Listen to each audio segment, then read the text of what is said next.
Good morning to all. Welcome to TSN school. हम पढ़ रहे हैं कक्षा 6 हिंदी बसंत भाग 1 का पाठ्यक्रम। आज हम आपकी पाठ्य पुस्तक से पाठ 14 पढ़ेंगे। पाठ 14 में आपको एक लेख दिया गया है जिसका शीर्षक है लोकगीत। इसके पिछले भाग में हमने पढ़ा कि किस प्रकार से लोगों द्वारा जो गीत गाए जाते हैं उन्हें हम लोकगीत कहते हैं। ये जो गीत हैं ये सीधे जनता के गीत हैं। इनका शास्त्रीय संगीत से कोई लेना देना नहीं है, शास्त्रीय संगीत से बिल्कुल भिन्न है।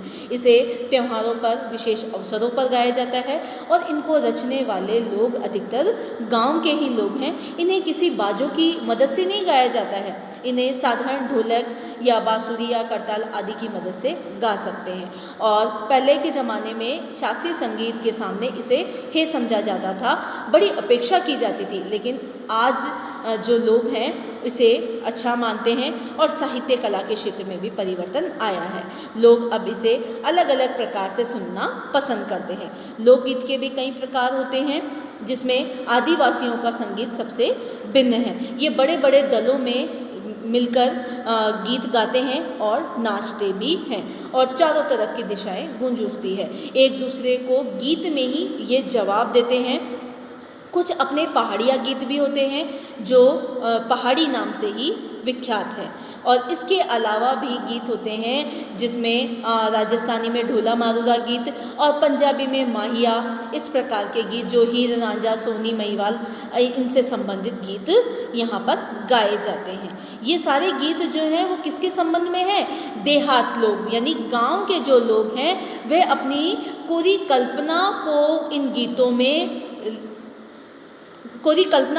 में ना लेकर अपने जीवन में जो घटनाएं घट रही हैं, जीवन में जो हर रोज वे जीवन में जो जी रहे हैं उन पर आधारित इन गीतों को गाते हैं जो सीधे मर्म को छू जाते हैं। और इनके जो गीत होते हैं वो अपने क्षेत्र के आधार पर होते हैं, इसीलिए आसानी से समझ में आ जाते हैं और लोग इन्हें बहुत अच्छे आनंद से सुनते हैं। उनको सुनने में बड़ा ही आनंद महसूस होता है। इसके बाद बिहार के जो लोकप्रिय गीत हैं वो किसके लिए गाए जाते हैं? रसिक प्रियों के लिए या प्रियाओं के लिए गाए जाते हैं, या फिर ऐसे लोग जो परदेश में रहते हैं, जो परदेसी प्रेमी हैं, उनके विरह में इन गीतों को गाया जाता है। अब पढ़ते हैं आगे।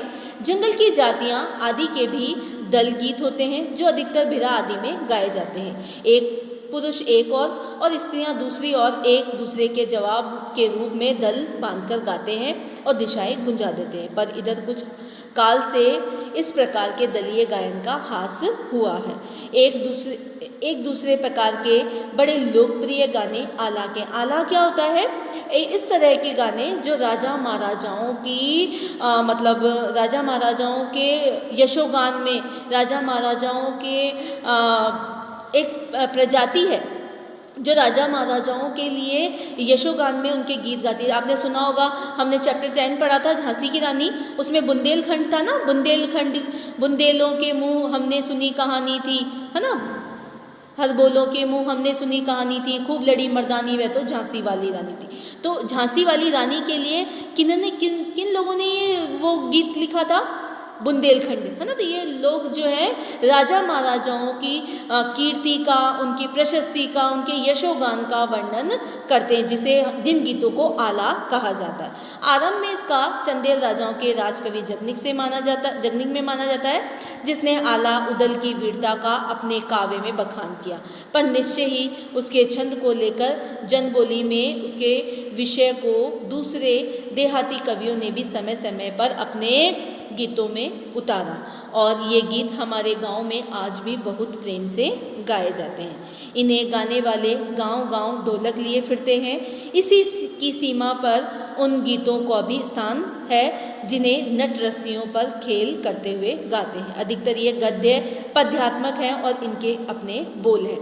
मतलब कुछ लोग जो है वो इन गीतों को खेल करते हुए भी गाते हैं, जिनमें वो नट होते हैं ना, करतब दिखाने वाले जो लोग होते हैं, सर्कस दिखाने वाले जो लोग होते हैं, जो रस्सियों पर चल कर खेल दिखाते हैं और गीत गा कर हमें खुशी प्रदान करते हैं। ये सभी गद्य और पद्यात्मक, गद्य मतलब कहानी के आधार पर भी हो सकते हैं और पद्यात्मक मतलब कविता के आधार पर भी हो सकते हैं, और ये सभी इनके अपने बोल होते हैं।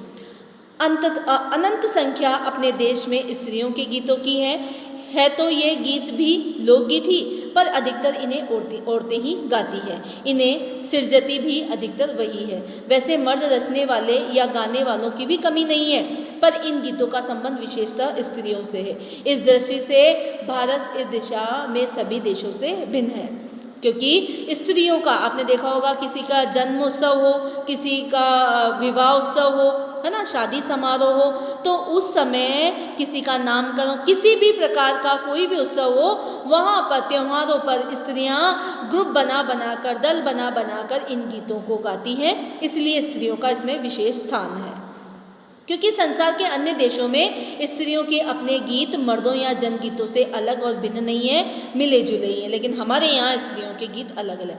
नदियों पर, त्योहारों पर नदियों में नहाते समय, नहाने जाते हुए राह के, विवाह के, मटकोड़, जनेऊ के, संबंधियों से प्रेम युक्त गालियों के, जन्म आदि सभी अवसरों के अलग अलग गीत हैं जो स्त्रियाँ गाती हैं। इन अवसरों पर कुछ आज से ही नहीं, बड़े प्राचीन काल से वे गाती आ रही हैं। महाकवि कालिदास आदि ने भी अपने ग्रंथों में इन गीतों का हवाला दिया है। मतलब कालिदास की रचना में भी इन गीतों को कहा गया है कि स्त्रियां इन अवसरों पर गीत गाती है। सोहर, बानी, सहरा आदि अनेक अनंत गानों में से कुछ ऐसे हैं। वैसे तो 12 मासे पुरुषों के साथ नारियां भी गाती है। एक विशेष बात यह है कि नारियों के गाने साधारणतः अकेले नहीं गाए जाते हैं, दल में बंधकर गाए जाते हैं। उनके कंठ एक साथ फूटते हैं। आपने देखा होगा शादी समारोह में जब महिलाएं गीत गाती हैं, तो सब राजस्थान में रहते हैं, तो राजस्थान में आप देखते हो कि महिलाएं किसी शादी समारोह में जब गीत गाती हैं तो एक साथ उन गीतों का उच्चारण करती हैं। यद्यपि अधिकतर उसमें मेल नहीं होता है, फिर भी त्योहारों और शुभ अवसरों पर वे ही भले लगते हैं। गाँवों और नगरों में गायिकाएँ भी होती है जो विवाह, जन्म के अवसर पर गाने के लिए बुला ली जाती हैं। सभी ऋतुओं में स्त्रियां उल्लासित होकर दल बांधकर गाती हैं, पर होली, बरसात की कजरी आदि में उनकी अपनी चीज़ है। आपने देखा होगा गणगौर होती है, बारिश के मौसम में जब झूला झूलते हैं उस समय भी स्त्रियां अपने अपने गीत गाती हैं जो सुनते ही बनती है। पूरब की बोलियों में अधिकतर मैथिल, कोकिल, विद्यापति के गीत गाए जाते हैं, पर सारे देश के कश्मीर से कन्याकुमारी, केरल तक या काठियावाड़, गुजरात, राजस्थान से उड़ीसा, आंध्र प्रदेश तक अपने अपने विद्यापति मतलब सबको अपने अपने गीतों का ज्ञान है कि उन्हें किस प्रकार के गीत गाने हैं। स्त्रियां ढोलक की मदद से गाती है। अधिकतर उनके गानों के साथ नाच भी पुट होता है।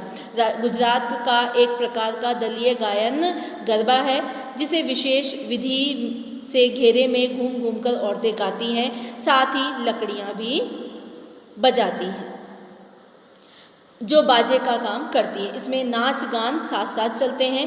वस्तुतः ये नाच ही है, सभी प्रांतों में यह लोकप्रिय होता जा रहा है। आपने देखा होगा नवरात्रि के समय गरबा रास होता है, डांडिया होता है ना, उसमें पहले गाने बजते हैं, उसी के साथ तो उसके साथ नृत्य होता है। लेकिन पहले में औरतें ही गाना गाती थी और डंडियों से वह डंडियाँ बजाती थी और घूम घूम कर नृत्य करती थी। इसी प्रकार होली के अवसर पर ब्रज में रसिया चलता है, जिसे दल के लोग गाते हैं और स्त्रियां विशेष तौर पर। गांव के गीतों के वास्तव में अनंत प्रकार है। जीवन जहाँ इठला इठला कर लहराता है, वहाँ भला आनंद के स्रोतों की कमी हो सकती है। उद्दाम जीवन के ही वहाँ के अनंत असंख्य गाने प्रतीक हैं।